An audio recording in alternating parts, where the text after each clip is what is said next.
Hi, and welcome to the 100th edition of my 1-minute high performance tip video series. This is the extended version of the 100th episode. In the shorter version, I talked about the book Rich Dad, Poor Dad and how it ignited my entrepreneurial spirit. Today I want to talk a little bit more in detail about some of the philosophies, business philosophies from that book that have held me in good stead over the years. And we'll start with the need to give. Many of the great wealth families in the world have built their wealth on the principle of giving first and receiving later.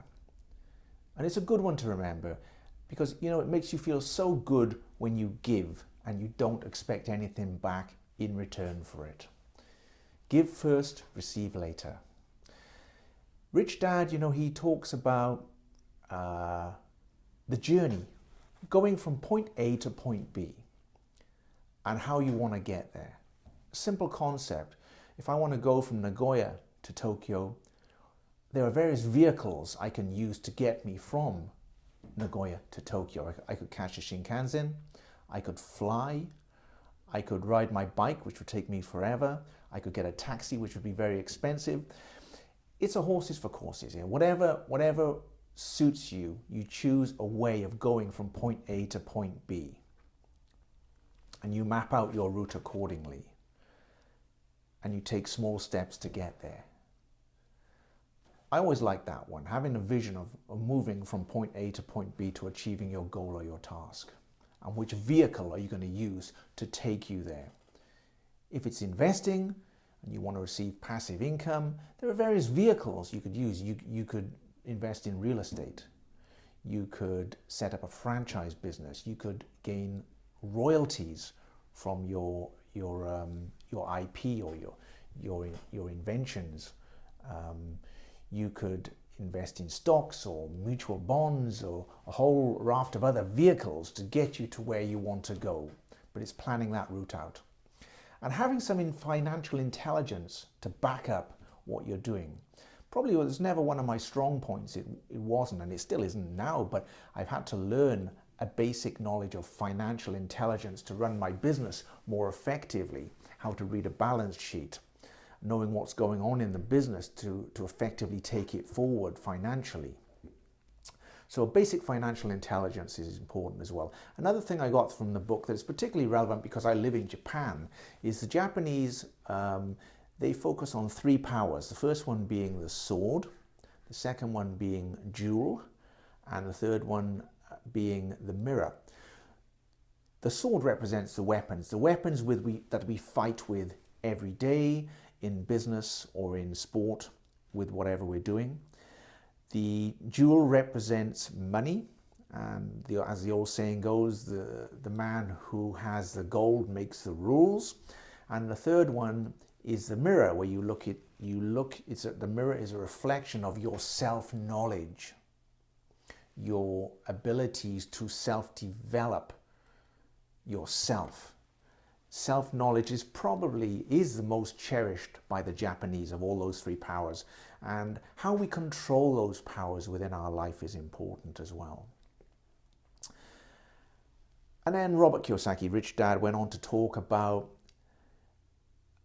hire people smarter than yourself. And I always say, if I'm the smartest person in my business, then we have a problem. Hire smart people. A players hire A+ players. Work on your business, not in it. If you're working in your business all the time, working every hour that God made, you don't have time to develop your business, to take it forward, to create a vision for it. So try to work on your business and get other people, bring in other people, A+ players, to run various aspects of your business and to help you take it forward so you can step back and work on your business. An asset versus a liability. This was always his big question. Is your house an asset? Very contentious question. Basically, the definition of an asset versus a liability. An asset puts money in your pocket, like some of the things I just talked about a moment ago, vehicles to get you from A to B. A liability takes money out of your pocket. Just remember that basic concept. Great opportunities are not seen with eyes, but they're seen with the mind. And this building that I'm in now is a perfect example of that. It's my new office space. And when I came here with a Japanese business friend initially, he looked at it and he said, it's a pile of rubbish, man. Just gotta, don't even buy it, he said. If you did, you'd have to rip it down. So I didn't look at it like that. I looked at it differently. I could see something that he couldn't. I could see some hidden jewel in it, you know. I could see this old Japanese house with these beautiful beams and woodwork. When reformed, I could see that contrast between the old Japanese style and the modern combined together to give you a rich environment and a rich culture within this building. And that's what we've achieved. And I'm so glad I had that vision that he didn't have. So the ability to see something where other people see nothing is a great skill to acquire. And Rich Dad talks about the need for all of us to be a salesman. We are all salesmen in everything that we do. And I guess I didn't realize this at first either, you know, but we have to sell. We have to know how to sell and be selling all the time and be pitching to people all the time.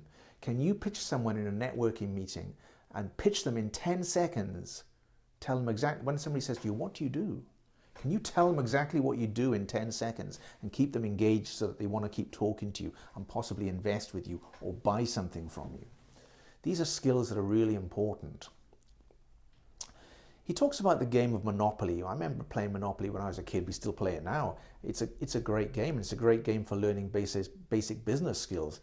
Skills such as dream big but think small. The basic philosophy of Monopoly is get 4 small green houses, small steps, and trade them up for a hotel.